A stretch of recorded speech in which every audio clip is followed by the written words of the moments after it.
Like to welcome you to the Black USA Morning Show. My name is Donnie Glover. We have with us Nikki Lee, Willie Flowers, and Corey Pegues.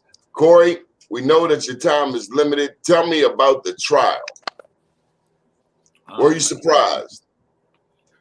A little bit, just due to the history of Black America. I mean, we've seen this movie so many times. We saw Rodney King get whipped.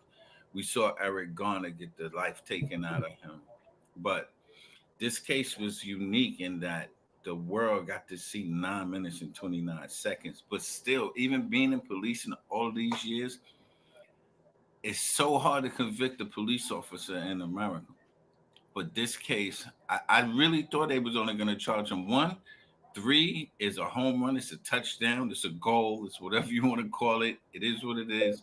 And I'm just happy for the family and that like Black America actually could see that the justice system. I just wrote this piece in Political Magazine yesterday, and they quoted me, and I said, George Floyd didn't die in vain. And let's make sure that, I'm sending all kudos to that 12-person jury that was a Rainbow Coalition that actually went in there, had a clear mind, and looked at all of the evidence and came back with the proper verdict. Anything other than 3 guilties, America, it would have been bad, man. It would have been bad. I mean, people would have tore America down. It would have been really. Well, that's what I want to get to. Did you think America would have been burned down had this verdict come back any other way? I promise you, they would have burned it down. I promise you. People are, I mean, I hate to say it's the old cliche, the foot been on our neck for 175 years. Police has started with slave patrols, and they just been passing it down, and been getting, committing crimes against our community with impunity forever. So this case, I saw more protesters that didn't look like Black and brown people for the first time since the civil rights movement. You understand what I'm saying? This wasn't just like a localized issue. It wasn't an American issue. People were protesting all over the world. So all eyes was on Minnesota for this verdict. And you never see what this judge gonna do. I don't know. I don't know about you guys on this young lady that's on this panel, but the judge, to me, when he was even asking for the guilty, for the verdicts, it looked like he was kind of pissed off that this white cop was going to be found guilty. To me, so remember, the sentencing is in his hands, and traditionally in Minnesota, these charges that one got more than 12 years. So I'm hoping that I know he's not going to get 40 years, but I'm just hoping when you do the numbers, he at least get at least 2 decades, at least 20 years. Let's just hope. So people are hoping for 40. I don't think it's going to be 40, just based on the history of sentencing guidelines in Minnesota with these charges. It has been really no more than like 12 years. Willie Flowers, President, Maryland NAACP. Your thoughts? I think that are we talking about specifically about the verdict or about the entire situation? My knock yourself out, Willie. Well, my frame is a little different. I certainly I don't get encouragement from the last speaker's statement that the whole country was going to burn down. I actually think that what we saw last year for legitimate civil rights people was peaceful protests, and that can't be left out because the media frames things on the fires that were created and all that and burning down people. It doesn't it fits that type of activity, the negative stuff that he's talking about fits into what you saw with the on January 6th. If that's the attitude that we're just going to burn down and take down capitals, then there's a place for people like that. But I actually think that that there were peaceful protesters. I'm convinced that there were more peaceful protesters than those people who burn down things. And I'll go public and say I don't know what you get with burning down anything. that sounds a little dated these days, but I don't have the hope for things improving if we can't negotiate and collaborate with community and also law enforcement. I'm too old to be thinking that burning down something, shooting people is going to get us anywhere. The reality is that systems are broken in just about every place in this country. Those systems are laced with white supremacy. We have the talent, we have the training, we have the professionals who can sit down and rationalize these broken systems so that the meeting that happens when there's an African American man and a white man who is in law enforcement, the meeting of egos that happens, it should not be the case that you follow the tradition of what I saw, and that was white supremacy on top of a man, and then the opinions of white people is the white supremacists who look at that image and say that's what he's supposed to do, and then the white savior is that's wrong. I've never seen this before. This is America. This is a great place. Well, that's what happened. Those narratives played out. Our narrative of continuing for the resources to be placed in communities so that we can build our communities, that didn't play out.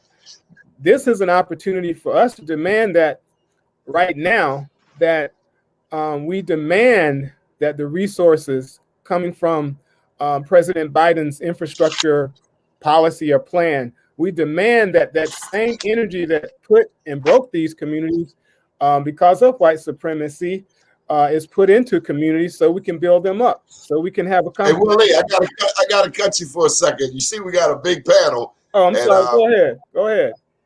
Looked like you was getting into that MLK speech. Ladies and gentlemen, I want you. Yeah, you know you. Oh, by the way, Willie's born in where were you born, Willie? The great state of Alabama. Okay, I just wanted you to understand, Corey. That was a Southern answer. Okay, Nikki. Now I didn't bring you on necessarily to talk about the trial, but I did want you to announce the new product that you're offering, Nikki. And Morocco, pay attention. I want you to listen to this. Stay still. So I'm offering guidance and assistance with applying for PPP loans, also consultation about EIDL loans, how they can be forgiven, and how that small businesses and even larger businesses and corporations can benefit from the PPP loan. There's a lot of resources out there for small businesses, for businesses in general.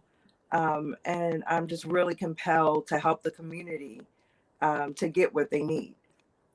Since the last stimulus bill. Yeah. What contact information can I put up for you? So how can people reach you? If you're interested in assistance, you can reach me by email, and that's myubcreations@gmail.com. I can also reach myubcreations. I'm gonna post it for you @gmail.com. I can also be reached by phone at 410-908-8319. I have a PPP loan. I'm just forgiveness. I'm calling you right after this show. Okay, I'll be waiting. That's why I got up here. Judge Leonia, Lloyd, how you doing, Judge? Oh, I got you muted there. There you go. Top of the day to you. How you doing, love? I'm doing fine. How about you?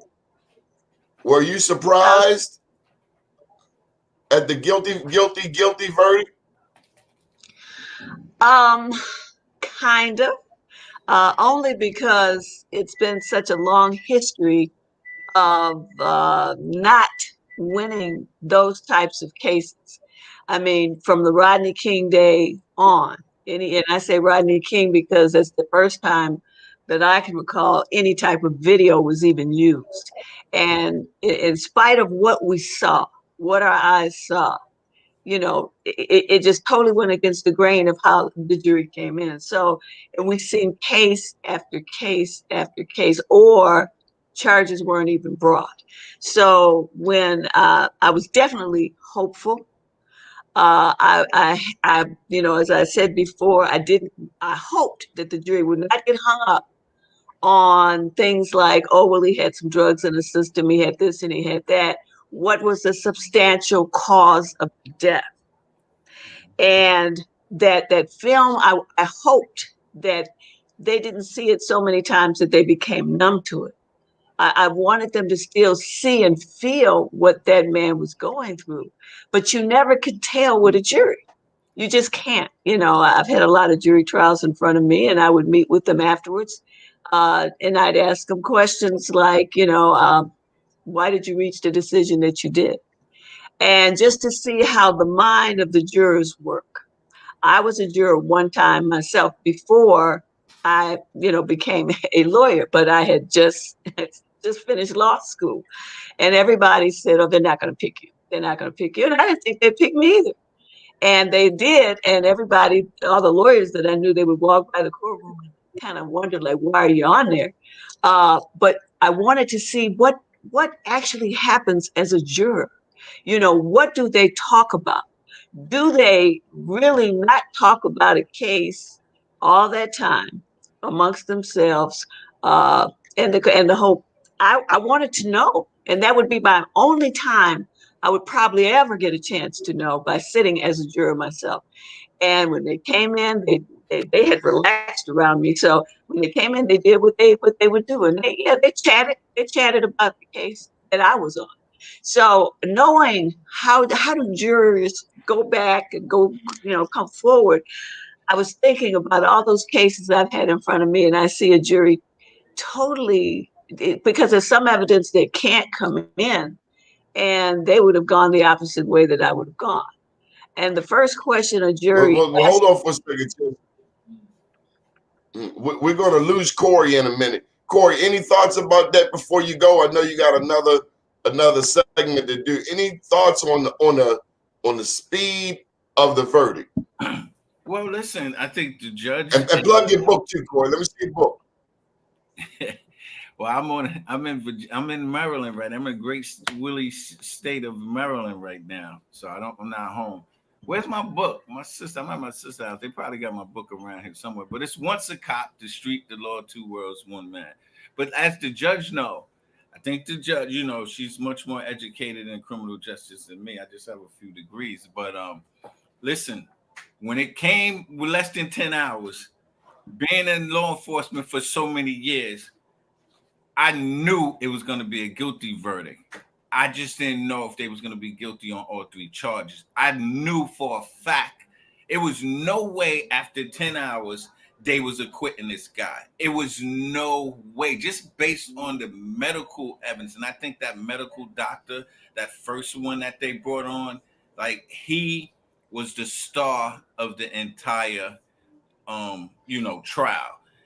And the way he broke it down, the judge with him saying, here, feel your neck, roll around here, touch this, touch that. That was invaluable. And the whole jury was doing, and the defense objector was like, no, they can't do that. And when the judge had to tell them, you didn't have to do it, I knew right there, it was like, he broke it down in layman's terms. Medical stuff, it's like pseudofolliculitis barbae, which is a long word for shaving bumps. Medical terms is like so long, you can't understand it. But he broke it down in layman's term and then had them doing that. I knew right there that, it was a powerful testimony. So coming back in 10 hours, me and my brother, Sean Dew, we was talking, and he was like, they're not gonna convict them all three. I said, man, it's looking good. 10 hours is warp speed for a trial, right, Judge? After 2 weeks in the trial? I agree. 10 hours? I mean, even the Zimmerman trial was long, but they took about over 20-something hours to come with their not guilty verdict. 10 hours is warp speed. So I think everyone knew it was going to be. I agree. I agree with Corey, because that was very, very fast. And to me, I was hoping I would be right, that it meant that they didn't have to try to figure this out. It was clear to them. And it was just like he said, believe what your eyes saw.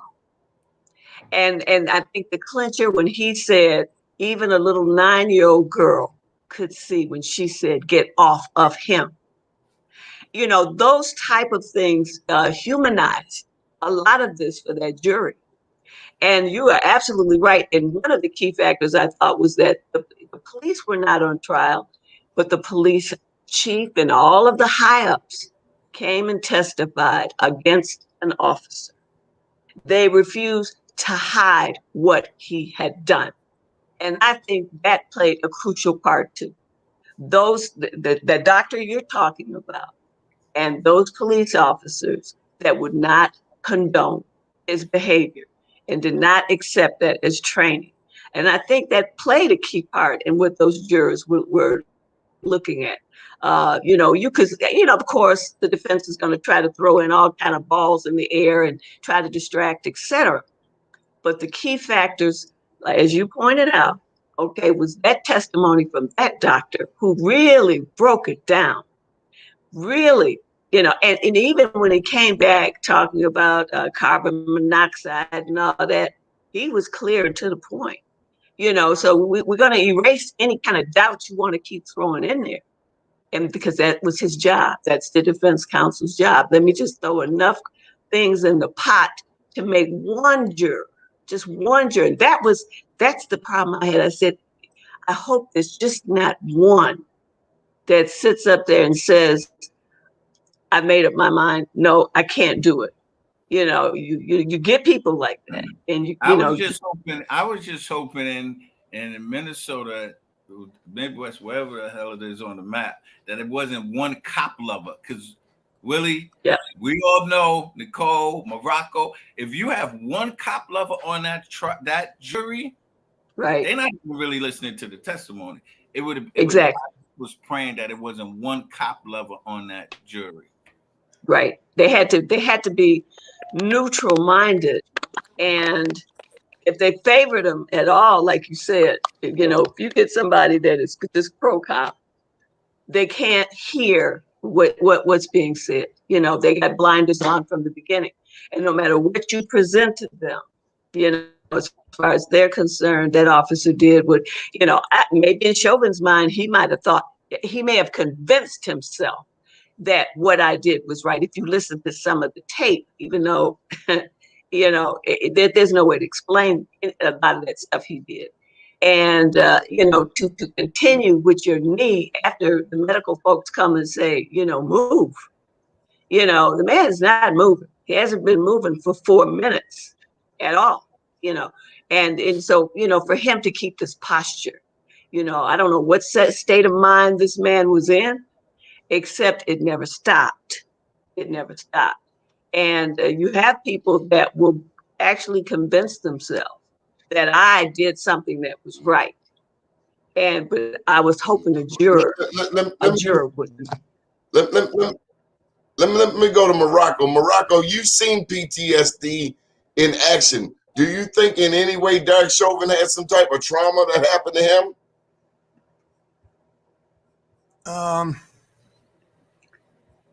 Well, good morning, everyone. Hi. I just seeing what I saw over a period of time, I didn't see any of the vestiges of PTSD. What I did see was a certain look in his eyes when the crowd was telling him to get off that man's neck, et cetera, and I looked in his eyes, and his eyes had a defiance. And then as he sat there in the courtroom and the charges were read off and you could see what was coming, there was like a disconnect. I didn't see a response from him that would be indicative of the magnitude of this kind of sentence. And just like I said, just a kind of a disconnect where all of a sudden he threw his hands behind his back and it's like, okay, let's go. And sort of like he knows something we don't know. Like he's looking for the appeal, or he's looking for something that's going to save him either a little further down as this thing develops with the sentencing. So that was what I picked up. But PTSD, no, I didn't pick up on that. Now, interesting too. Two things that I thought were very poignant, and one of them was pointed out on a smaller scale. But as Floyd was laying on that ground, and we saw the trail of urine, and that wasn't played up. You know, I saw that in Vietnam, you know, with death and defecation and the release of everything. That was a poignant point for me. And then it was touched on when he called his mama. Well, I've seen a lot of people, man, call mama in those final minutes and whatnot. Those were two things that we saw that many of us didn't put in a certain perspective because we didn't know what we were seeing. Mm-hmm. Are we addressing mental health here about this case? Well, come on with it, Willie. I know you wanted to chime in. I know it's been killing you. By the way, Judge is from Detroit, and of course Morocco is there in Atlanta. Where are you, Nikki? I'm in Baltimore, Maryland. Baltimore. Chime in.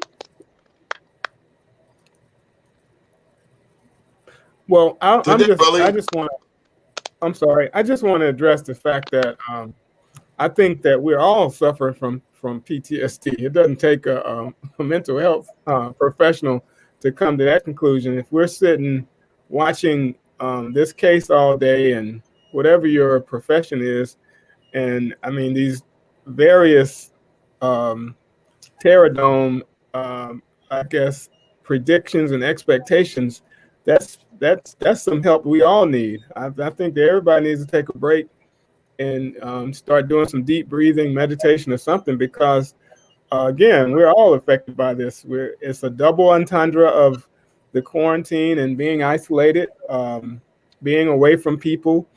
And then, you know, the best thing that people can do is sit up and watch a case with the expectations of the most horrible thing in the world to happen.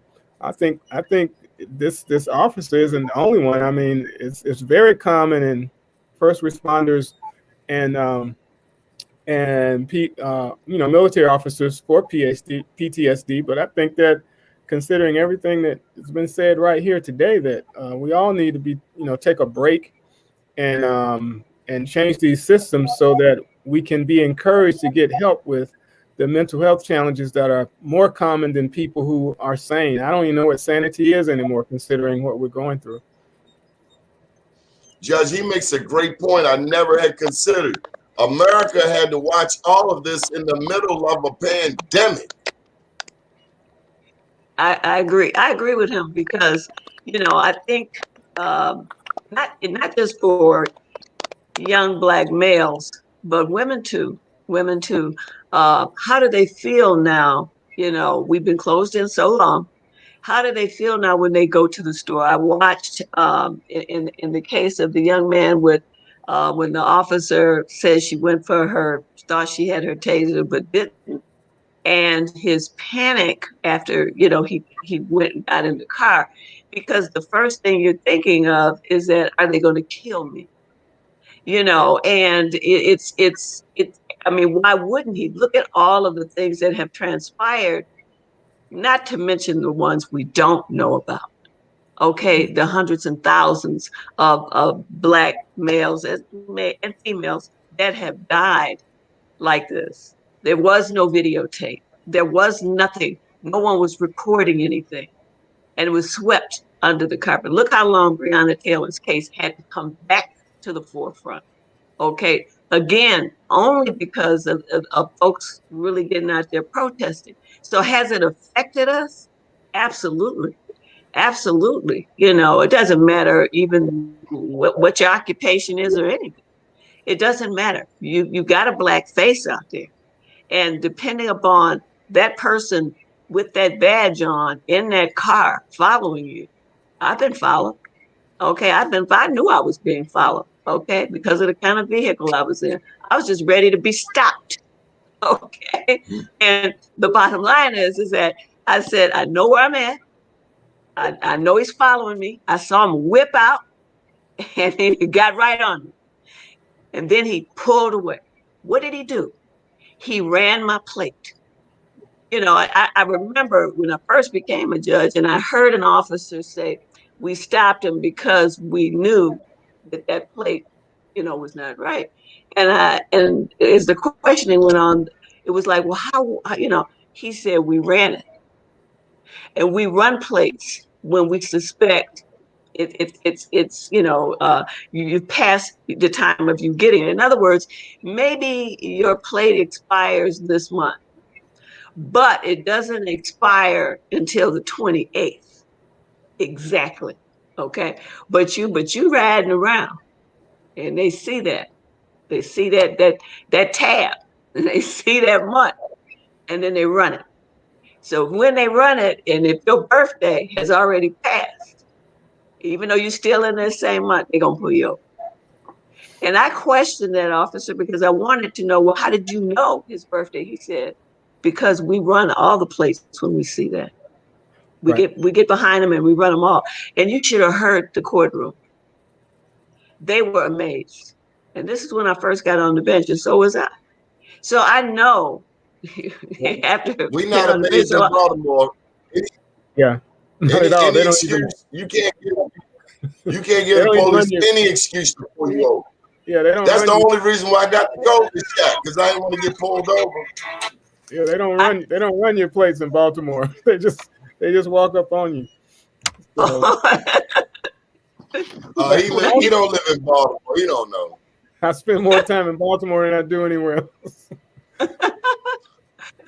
Okay, Nkechi Taifa, attorney at law. Welcome back. How you doing? I'm doing great, Donnie Glover. How are you? And how are your esteemed panelists? Hey, Judge Morocco. Hi, Nkechi. How are you? Cole, Willie Flowers. I'm doing great. Notwithstanding, Nkechi, you know, we still have racism in America. Okay, well, I want to get to some money. Nicole, go ahead and do your thing. This is Nicole Lee, and she has some information for everybody watching. Oh, thank you for that plug, Donnie. So I'm here to talk about PPP loans, how to do it the right way, how to get that capital that your business needs to withstand throughout this pandemic. I also have information on EIDL loans. The PPP loan can be totally forgivable if you do what you're supposed to do with it. So I'm here to assist with any of those needs, just giving guidance or even assist you through the whole process. And I can be reached at myuvcreations@gmail.com, and also on phone at 410-908-8319.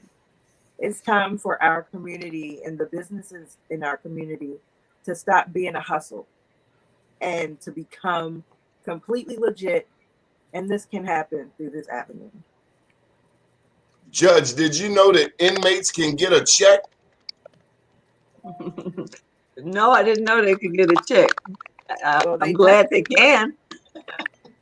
They definitely can. Tell her, Nikki. Well, I'm just saying, yes, there's been some issues. I'll let Nicole go on and speak. Well, they definitely can, and they are. It kind of really depends on what kind of support you have on the outside. So it's important for people to look out for their loved ones, friends that are incarcerated.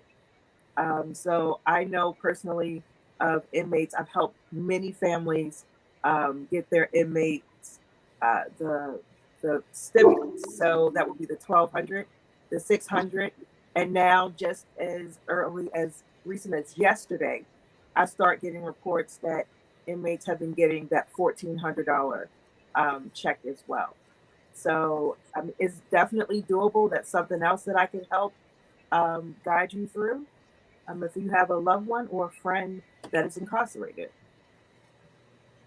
So this is the PPP loan or just the stimulus? No, just the stimulus, not the right. PPP loan. I think we were talking about the PPP. Right, but Donnie asked about the stimulus for the inmates. So one is the stimulus for the inmates. The other thing I was talking about was for small businesses or just businesses in general, for the PPP loan and the EIDL loan. So long story short, there's resources out there for people, and I wanted you all to know, because you all deal with people. Morocco, you deal with a lot of veterans. Willie, you're the president of the Maryland NAACP. Judge, you've helped people on all sides of the wall. The same with you, Nkechi. So there you have it. So Nkechi, we pointed out what Willie pointed out, that this trial happened in the middle of a pandemic, and that's never happened. They had a captive audience worldwide, so they had to get it right. And Corey Pegues, who left, I agree with him. Had they not gotten it right, they would have burned this mother down. Yeah. Yeah. So they got it right in that case. We have one bad apple now who is being held accountable, but we must realize that the whole tree is rotten. It needs to be rooted out. We need to envision new ways of looking at justice and public safety. As we all know, I don't know if you all mentioned it before I came on, just seconds before the verdict, there was yet another police killing. And 15-year-old young lady. Exactly. And if I heard the tape correctly, one of the police officers was saying afterwards, Blue Lives Matter. There's still racism going on in this country. There's still white supremacy. We still have police departments which are inundated with white supremacists throughout, So we have a hell of a lot of work still to be done. We can't just say everything is fixed and rest on laurels. There's still white supremacy in America. Well, how do we root out this evil? How do we stop these racist cops from ever becoming cops?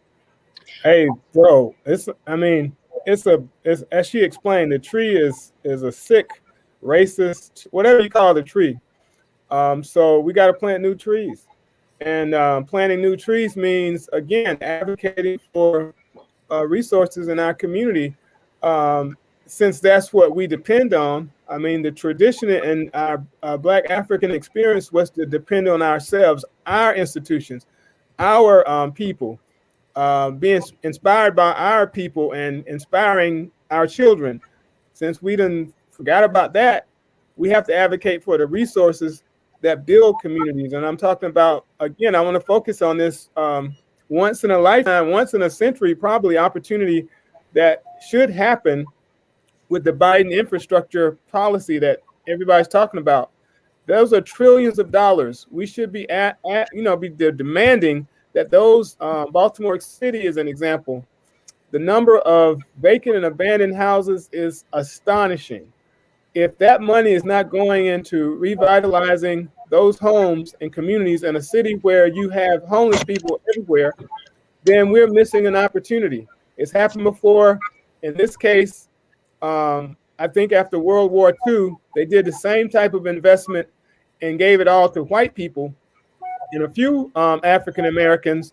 But this is an opportunity that we demand that not only will restoring the housing stock create homes for people, it also create jobs for people for almost a generation or two. And if we don't do it right now, we're going to be in the same situation that we're in, because right now the structure of a white narrative is to restore bridges and highways to the slums. So we have to be on the forefront of this. So in addition to that, I'm sorry, were you? No, go ahead. Go ahead. Yeah. If you're not speaking, mute your mic for me. If you're not speaking, mute your mic. Thank you. Okay. So in addition to that, there is the George Floyd Justice and Policing Act that you've probably heard a lot of talk about after the Derek Chauvin verdict, but we must not let it get twisted. The George Floyd Justice and Policing Act is the floor. It's not the ceiling. It is good and it must pass, but there's so much more that needs to happen as well. It does not fix everything. It is a starting point for further advocacy and for further changes. It doesn't do away with qualified immunity. Okay, there are a number of areas within that act that needs to be. Hey, Von Nickelberry, it's my brother. That needs to be addressed. You hear a whole lot of talk out there in the streets in terms of defund the police. I know once folk heard that, it was scary, and explainers on there on MSNBC and all like that try to explain it away and talk it away. But essentially, it's nothing that we really need to be scared about. The audiences might think that defund the police means that there will be no one out there to come to your aid when you're in distress, when in actuality, it means advocating for policy changes so that the cops don't barge in like the military anytime you happen to call them and quote unquote accidentally tase, or shall we say, shoot your autistic son who might be acting out. It's a change in the mentality, and the funding has to go along with that change in the mentality. And if we can get away from the scariness of how things sound, because the way in which we have been socialized, and really get to some of the root causes of the issues, I think we'll be a lot farther along. Morocco, come on in. Come on, Morocco, because Morocco got to work. And your camera's down a tad, Morocco. We can't see your whole face. Come on out the jungle. Okay. Yeah, and like defunding the police, to me, a large piece to me about that is, as Nkechi said, the hardware that they have. They got tanks. They've got paramilitary equipment. I mean, it's like warfare, and it's unnecessary. Besides that, very intimidating coming into the communities. So when you start talking about defunding them, break it down to cutting back on the military mindset, and at the same time, policy. It's interesting. These cops, they come into our communities and they have no compunction about pulling that trigger. You don't hear about whites being shot down under the same kind of circumstances. So that tells me that they've been taught the time immemorial.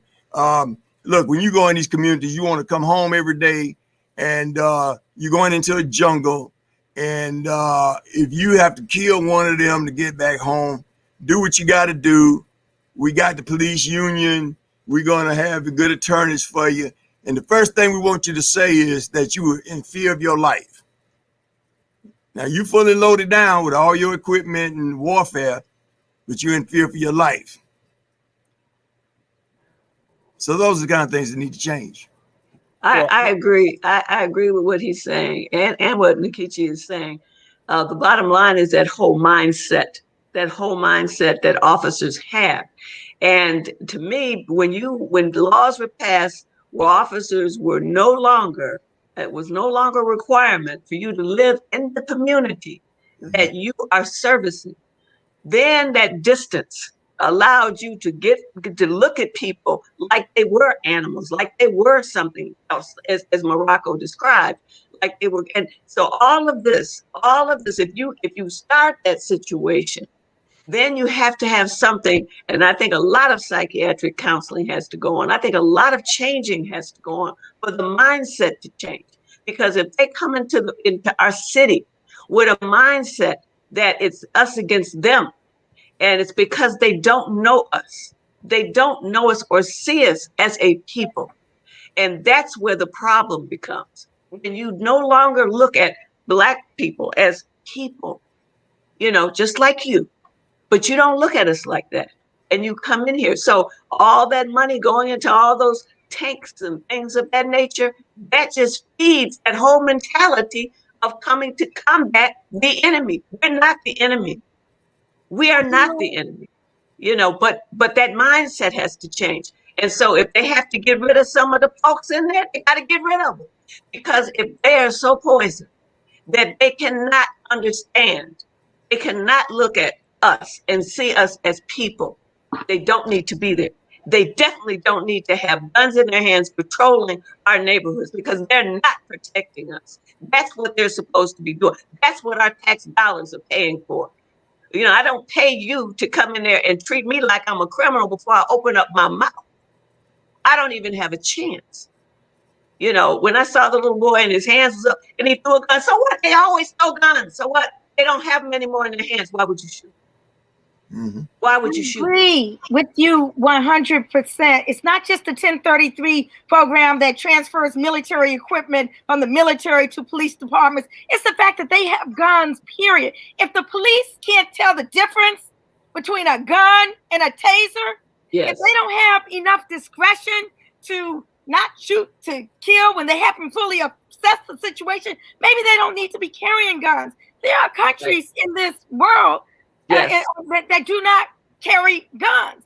Yes. I mean, they found other ways to deal with criminal activities. Someone's coming with you with a knife, and you're a police officer and you don't have a gun. There might be other ways. We have not fully explored other, less deadly ways of dealing with societal problems and societal issues. So when you have police with the type of mentality that they have, which is the killer cop, warrior mentality, as opposed to the servant, type of mentality, where you have police who the oath keeper said, I'm not saying this, the oath keeper said that they have thoroughly infiltrated police departments with white supremacy. When you have that mindset, it's like genocide on Black folk to allow them to carry those arms of destruction, guns against our people. We need to wake up. Now, y'all saying all police officers are these people you're talking about? I'm not saying all police officers, absolutely not. Nothing is an either or all situation. But when you have a situation where the statistics show that every day, on any given day, 3 people are killed by police in this country. This is my statistic. I just, saw this on the internet. Something's got to be done about that. I agree. I agree with what she's saying, because. So what are we going to do about it? But the bottom line is that even Black police officers, what happens when you got the good police officers, but they feel compelled to not act or go along with the ones who are bad? Okay, and then because they don't want them jumping on them. When I was looking for help from a police officer with a tire situation, a Black officer told me, he said, I was in a different, not in Detroit, in a different suburb, and I got stopped by the police. And he said, hey man, I'm a police officer. He said, he's called, Donnie, can I use a little bit of colorful language? Huh? I take that as a guess. Okay. Yes, He looked at him and said, nigga, I don't care what you are. He said, we are Black. It doesn't matter if in fact we were police officers. He said, get on the ground. Now that's one officer to another officer, white to Black. So if he's treating him that way, what do the rest of us have a chance of? And then that mentality takes over in a police station. Yes, it has to be changes. Yes, those that have that systematic racism, get them out. Get them out. They can't be there because they ruin the rest of the officers. They make the rest of the officers, toe the line with them, or there's consequences for you. Mr. Flowers, what is, from a national standpoint, what is the NAACP's stand on police brutality and addressing it? I think that the NAACP has been consistent in framing this in like everybody else. I mean, everyone is horrified. I think our national president has been consistent in opposing and protesting the horror of many of these deaths. I can't tell you about what the national organization does on the ground. I can tell you what I do on the ground if you want to know that. Sure. So what do you do on the ground, Willie? We are in the state of Maryland. As Donnie highlighted earlier, while I don't live in Baltimore City currently, I once lived in Baltimore City, and I was detained and basically, I wasn't arrested, but I was detained under a very strict and brutal policing strategy in this city, and spent a few hours in central booking. So I was bitter, pissed, and everything else about. I can give you some colorful language about that. So much so that I left the city. But when I became the president of a branch of the NAACP, I couldn't take that bitterness, anger, and disgust for law enforcement with me. So I made a decision to figure out how to collaborate and understand. What I found in that collaboration is that all this stuff that you're highlighting about racist police officers, African-American officers know this stuff and have been saying it for years. So when these crisis situations happen, they're the first people to say, I told you so, but they can't say I told you so because they're members of the FOP. But if they're given the empowerment, and this is a slip in the system because nobody wants to negotiate with police. So if they're given the empowerment to highlight these racist police officers, this stuff can be taken out. In Howard County today, we have an African-American female police chief who's from the east side of Baltimore, and she's making the structural change that that needs to happen. And I'm doing my best to support her in her role. And I think you'll see some results in time. But this stuff doesn't happen overnight. It doesn't happen overnight because the system has been broken from the beginning. I mean, the details of what everyone is saying about the racist police officer, the frame is racist. But it is the case that you have enough people who are on the inside trying to make the changes that if they're empowered and they're given the resources to alter things, it can happen. And that's what I'm doing specifically. And I do think that we should frame it in a way that has some hope, though, because a lot of what I'm hearing doesn't give hope when we're talking about the best thing we can do in the result of a negative verdict is to burn down the place. I think the hope is advocating in collaboration with everybody, breaking the silos between mental health, between education, between housing, workforce development, breaking those silos to so everybody's at the table so that we can create solutions up and down the board. The one thing that's missing in this conversation. Let me just step in, Willie. You want to touch on how Maryland is now leading the country when it comes to the Law Enforcement Officers Bill of Rights, which happened in the most recent Maryland Federal Assembly. Right. So I mean, many of the police reform initiatives that were lobbied for in this session, speaking to, I think Mr. Morocco asked, the NAACP was on the forefront of advocating for a lot of those laws. One being the most, I guess, controversial one that the police unions fought was the Law Enforcement Bill of Rights, and that has been altered. So you have to see that unfold. But what I want to say is, with or without those laws, we have a responsibility to the children. We have a responsibility to our communities for people to be involved in the community so that we can make this thing better.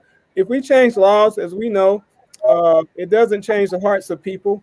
We have to be involved so that we can advocate for those resources to really have a systemic change. So let me just say, I agree with everything that you're saying. I will say one glimmer of hope that I saw from that trial, which I feel had a whole lot to do with the verdict, was the blue wall of silence coming tumbling down. The blue wall of silence. I mean, never before have we seen police chiefs and lieutenants and sergeants and the like coming up and testifying against one of their own. I mean, we used to talk about police officers, in court, they'd be test a lion.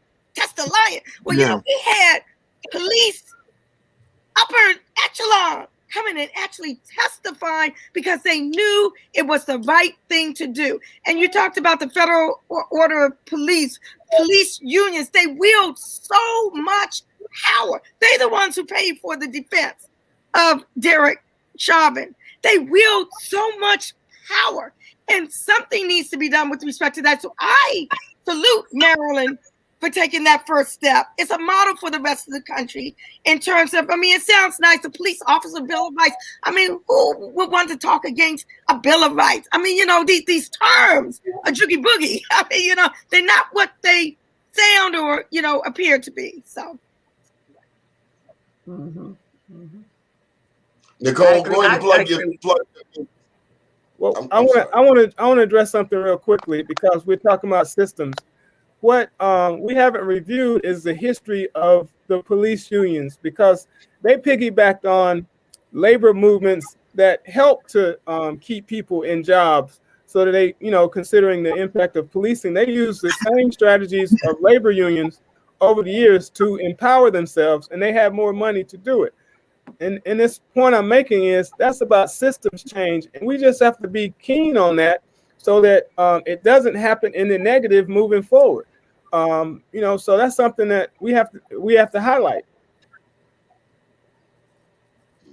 You know, with regentrification taking place all across the country, you know, we have to look at that variable too, because as areas of here in Atlanta, I'm born and raised in Atlanta, and I can see the shift change.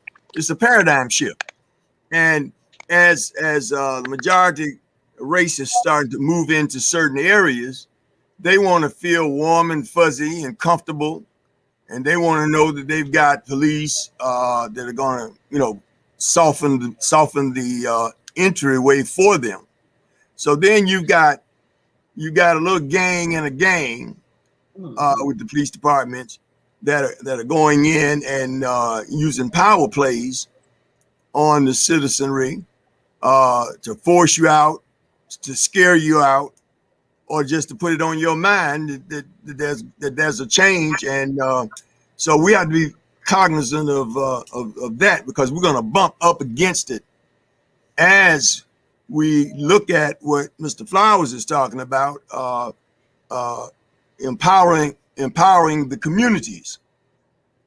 Now, as we get empowerment in those communities and the resources and whatnot, I can very easily see the old redlining to stop movement and property. So we need to be very cognizant of that. But also, I'm looking at this pandemic worldwide, and everybody is on lockdown. And so people have been sitting in front of their TVs and they watched an election, and they saw almost like the police exposing as those lieutenants and captains and higher officials, as they came to the forefront and pointed out this rotten core that's in their midst. The same thing we saw in the political arena with the outgoing president, and then the election of two senators from the state of Georgia. Then we all watch as a man is killed right in front of our eyes. And so this pandemic, it brings its own problems, but at the same time, it has a little spiritual vent to it. We're in the midst of a great change taking place. And we should recognize that and look to also take advantage of it. Any thoughts on the young lady who videotaped the whole incident? Is she a hero or what? I think she is. That was heroic. Right. I think she is. I think she will go down in history because, you know, this marked a whole change. You know, officers can say, put that camera away, all that kind of thing to the victims that they're attacking. But a person is filming this far away. Everything is changing because of that. And that young lady, had she not done that, we may not have even had this case. I truly believe that. I truly believe that. Okay, because it's a sweeping stuff under the rug if you can. And if you don't have a police chief like we've got in Detroit, that when it's brought to his attention, he brings it out to the forefront and folks are fired. White officers are fired for making statements like that that show racism. So this young lady filming that, my hat is off to her. Yes, and I will say that if it had not been captured on the tape, the police narrative was going to be, and I'm quoting because this is from the initial report, quote, man dies after medical incident after police interaction. That was the narrative. That was in the first initial report. Man dies after medical incident after police interaction. Nothing about no neo, no nap. Right. Nothing about this, nothing about that. Man dies after medical incident. Okay? After police interaction. So it would have been the drugs in the system. It would have been the diabetes or the high blood pressure or the car fumes or whatever. Right. Nothing about the culpability of the police. If it had not been, believe what you see, and we saw it on film, night after night, day after day, if it hadn't been for that sister, that young sister was a teenager at the time, we would not be right here now. I was on the executive board of Atlanta NAACP for 35 years, chairing Armed Service and Veterans Affairs. And that would be a good entree for the NAACP and some other organizations to bring that young lady forward and to recognize, because we need to know who she is, and we need more like her. We need Darnella Frazier. Yeah, her name is Darnella Frazier. Yeah, we need to know her. Okay. We need to speak her name. Thank you so much. And it's just like we don't know the name of Frank Wills. If y'all remember way back in the Nixon administration with Watergate, he was a security guard who uncovered the whole water. He died penniless. We don't know. He wasn't celebrated. This young lady, yeah, she needs to be out there. Well, you got a lot of Morocco, people. not to cut you. I gotta ask the judge a pointed question. Aggravated assault. Now I'm green in the realm of legal terms, but I heard it explain how the incident was watched by young children who stayed on the periphery, who did not interrupt the police from their work. How does that add to the situation? My understanding is that brings in aggravated assault. Can you explain that? Minnesota's law is different than ours, but from what I understand is that because those young people were there and they watched this, that they can now enhance his sentence in terms of how many years. And I hope they bring that to the forefront. That may be what they're looking at in terms of an aggravated kind of assault, but it's an assault on the young minds of the people who were there, those kids who were there, and they watched that. So for them to have carved out that section of law for an enhancement of what you could give him, I'm looking at things on TV and they're talking about, well, he can get a minimum of 12, even though the maximum can be 40, but blah, blah, blah. I'm like, lady, why are you looking at 12? Why are you even looking at 12? I'm hoping for the enhancement because these young people will live with this.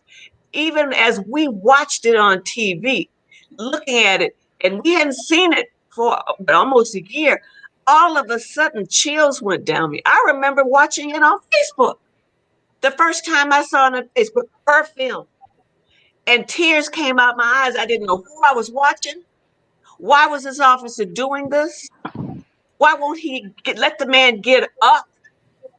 Just the normal questions that people ask. So if this enhancement of sentencing can come, I just hope that the judge has the courage to do it. And those individuals that stood there watching. Now you're talking about PTSD. Now in some situations, that was a good example of how PTSD can work and probably did work, because you get now into survivor's guilt. I'm standing here and I can't cross that blue line. I see what's going down. I see this man pissing on himself. I hear him calling his mama. I know what's coming, but I can't step across that blue line because they will shoot me down and say that I interfered with police, with this deranged man that they were trying to control, et cetera, et cetera. And so now you got people standing there and they have been exposed to death right in their face, and there was nothing they could do about it a few feet away. And some would probably sit and say, you know what, I really should have just taken a chance and run up there and just knocked him off of the guy. At least they would have locked me up. I get out on bail. I get a chance to, but then too, you might get a bullet to your head. Yeah, he would have been shot. He would have been shot. So that dichotomy has you in turmoil. What you're talking about, the PSD, the guy who was a martial arts guy, he was on yesterday, and he said he didn't talk about this case to anybody, held it in. And so he has a therapist that is working with him. That means the strong guy who was busy talking to the officers, get off of him, do this, do that. He had, it's affecting him to the point he needed a therapist.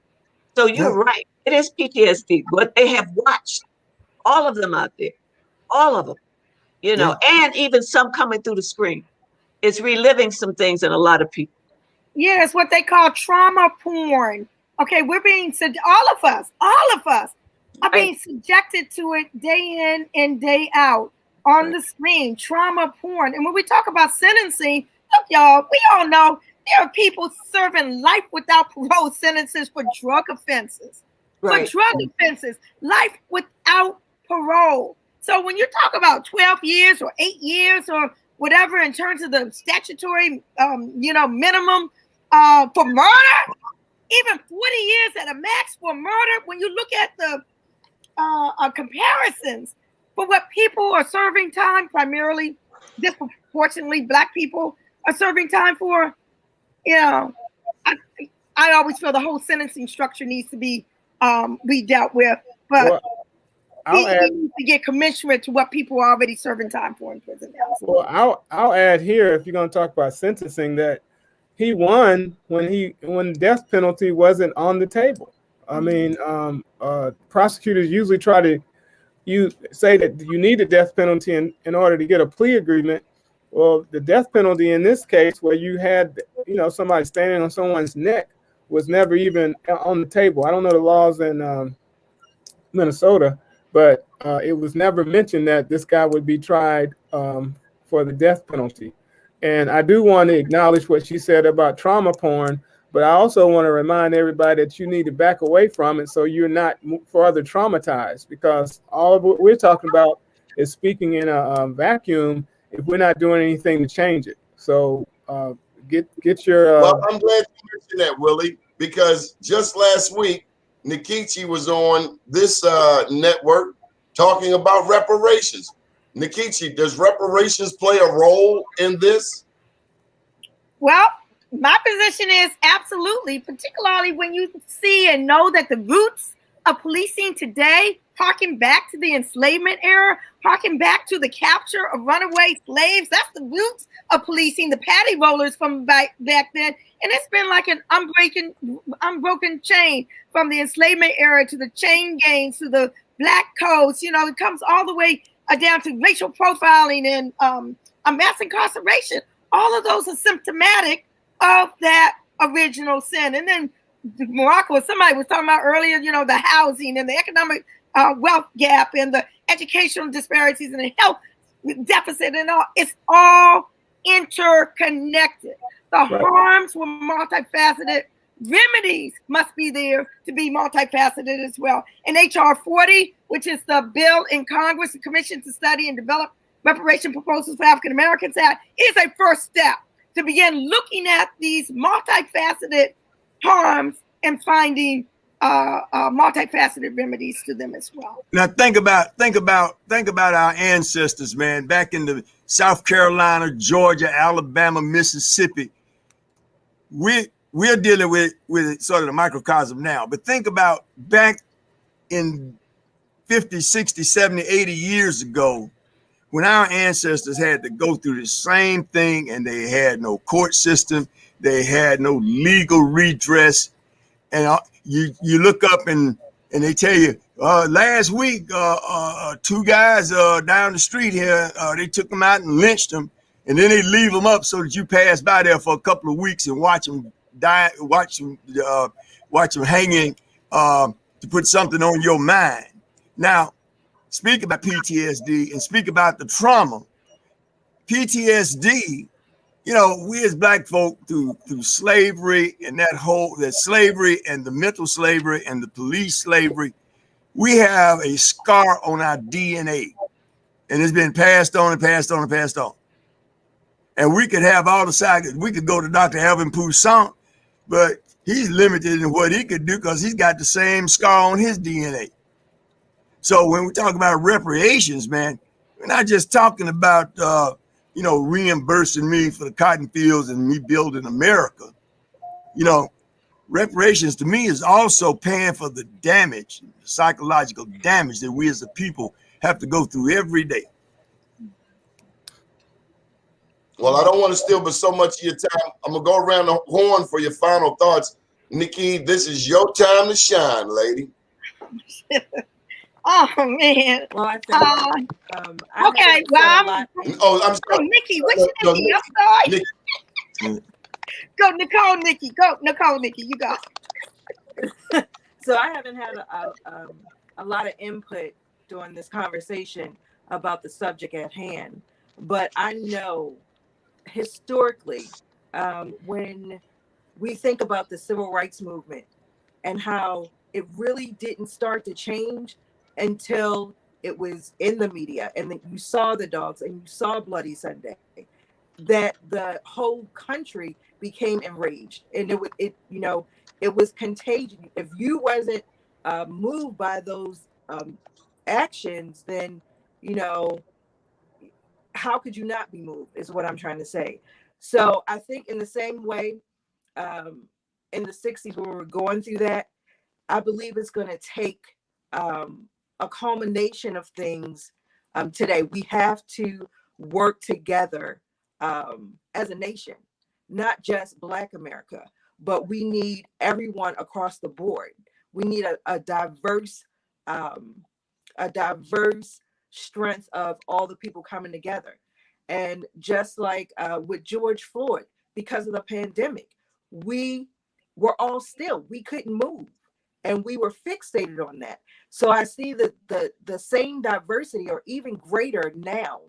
And so I just know that moving forward, we can't, as a Black community, we can't get where we need to go without collaborating.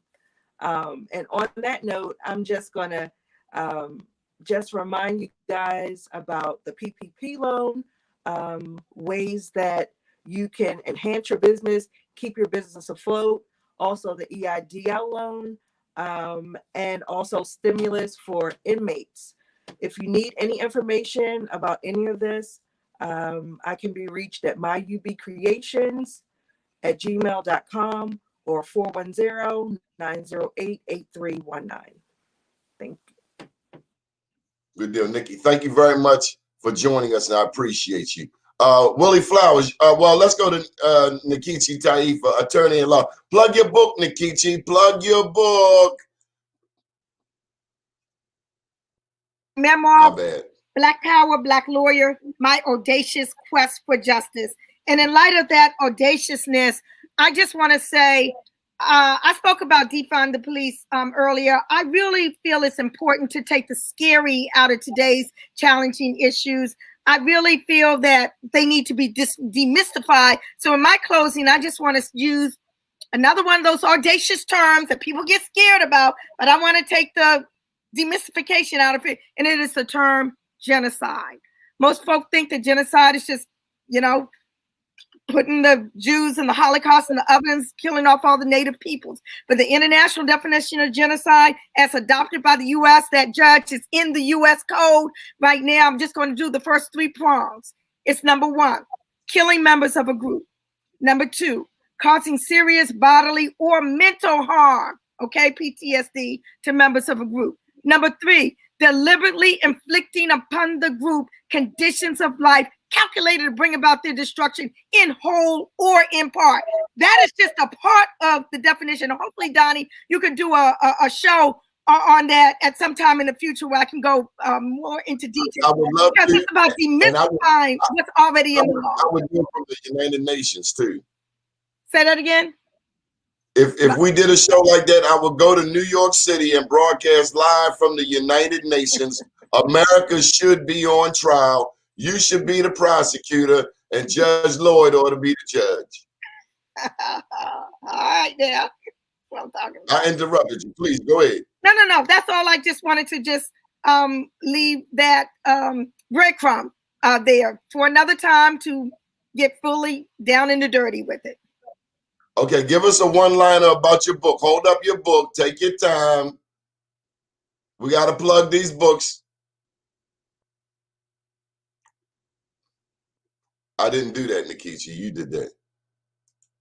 You muted yourself. Sorry. My book, Black Power, Black Lawyer, basically it's about a girl who becomes a revolutionary who becomes a lawyer, and a lawyer who fights for justice. Thank you. We love and respect you, and we thank you very much. Judge, I want to save you for last, just so you can give the final thoughts. Willie Flowers, come on with your radical self. Hiding like you, the president of the NAACP. Willie, y'all don't know. Willie is really a rebel. He a hood rat too from Alabama. I don't have to hide, man. But here's the thing. Again, I do think that we need to stop following narratives from outside of our community. Our community is full of people who want and consistently want results. If our people did not want results, we would not be here. Donnie Glover would not have been inspired to do all he does in the media without the corporate funding that other media have, but he has been consistent in keeping a voice of the community, and I admire that. There are more people who have the ability to do these pieces, but we don't have the outlets. We have to create an atmosphere where we don't expect our people to show up perfect, but they show up and we give them the resources to build. For some reason, we stopped doing that, and it's on us to do it. It's not on anybody else to do it, whether that's employment. Right now, we have a significant opportunity with what's happening with the technological revolution to empower young people to be whatever they want to be in that space. And you can name the space, whether it's coding, whether it's hacking, whether it's robotics, whether it's learning artificial intelligence, gaming, the list goes on. It's spaces in that place, innovations that we don't know. We have to stay focused on how we empower young people, or we will be destroyed. White supremacy has not destroyed us. It has a major grip on what we do in this country. But if it was a total thing that could create genocide for our people, we would not be here. So we have the power and the time to do it. We just have to have the right focus. And our advocacy should not just be about criminal justice. Our advocacy should be about dismantling white supremacy and empowering our people to understand that cannot stop us. Willie, I may be hard on you. I may call you a county dweller, but Judge do know that he works in the 21215 zip code. We call it Park Heights. So between Park Heights, my neighborhood, Santan, and East Baltimore, those are three of the blackest neighborhoods in Baltimore City. So thank you and also thank you, Willie, for making me try the vegan stuff. At least try it. Okay. Morocco. Yeah. Well, first, Donnie, I want to thank you for your continued work and your show and the fantastic guests that I'm allowed to be involved with during your program. And Nkechi, in keeping with what you're talking about, verbiage, vocabulary, as we speak it, so we proclaim it, we speak it, our mind's eye and brain hears it, and we internalize and process it. So from this point on, I'm no longer going to use the word white supremacy, because I'm giving supremeness to that word and that group of individuals. So ain't nothing supreme about it. Okay. And my book is coming full. No, Morocco, what you gonna use instead of white supremacy? Institutional racism? I'll come up with something by the next show, but that just came off the top. Okay. That came off the top of my head. I'm no longer going to use white supremacy. I can't fix my lips to say that. I just can't say supremacy. No, I'm stepping away from it. Okay, plug your book. My book is coming full circle, and my book chronicles me landing on a plane in Vietnam. You go through a year of combat with me, and you know it helps you to understand what happened to uncle, brother, cousin, daddy, what PTSD is all about, and what we can do to help our veterans and the families of veterans and the widows of veterans. And if anybody needs help from a veteran standpoint with benefits or anything dealing with veterans issues, please contact me. I don't charge anything. It's a labor of love. And it's all about passing it on and helping my fellow veterans and their dependents. So I can be reached at 404-372-2326 or Morocco at bellsouth.net. My book is Barnes & Nobles, Amazon, etc. And thank you. Nkechi, have you been on with Morocco before? I sure have. Yeah. I've had the pleasure. Yes. Okay. Judge, drum roll. It's your time to shine. And thank you especially to Pam Perry PR. Thank you, Pam Perry, for all that you do out in Detroit, for making us all famous. Judge Leonia Lloyd, and we love you all. Thank you. Come on, Judge. Oh, you're muted. You're muted. Oh. There you go. There you go. Okay. I'm going to make a few comments about the Chauvin case. The jury did the right thing. They did the right thing with the conviction of this officer. And this needs to be replicated and duplicated over and over again. It should be the rule, not the exception. From this day forward, it should be the rule.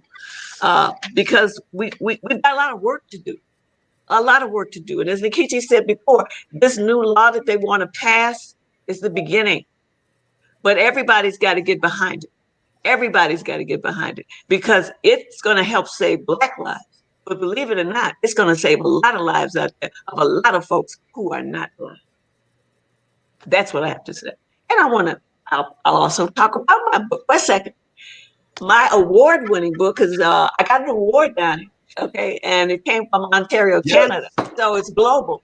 But it's called Your Honor, and it's about my sister and I until she passed, and then it's on me. It was on me to carry on what my sister and I started, and it was how I looked at the justice system, how I felt what my courtroom should be, and we both shared that before she left, and what I use that courtroom to do because. It's up to every judge how you want to use the law. How do you make that tool work for people? You know, yes, they can pay back society, but at the same token, you can help build people up and help their lives change when they walk in their courtroom. And that's what I did. So this book is for anybody who wants to say, I'm going to make a plan for my life. Today is the day I'm going to make a plan for my life. And it's going to be for greatness. It's going to be for greatness. And don't stop. Don't let anybody stop you. When you get on that path, say, ain't nobody gonna turn me around. Praise the Lord. Willie Flowers, I think it's about time for you to drop your book, my friend. I'm coming out with a new book in a couple of weeks. I Am Black Wall Street. Thank you, everyone, for joining us. Again, special thank you to PamPerryPR.com, Nkechi, Judge, Nicole, Willie, Morocco. I salute you all. Thank you for serving our people. And have a powerful day in the Lord. We salute you, Donnie Glover. Thank you, Donnie. We love you.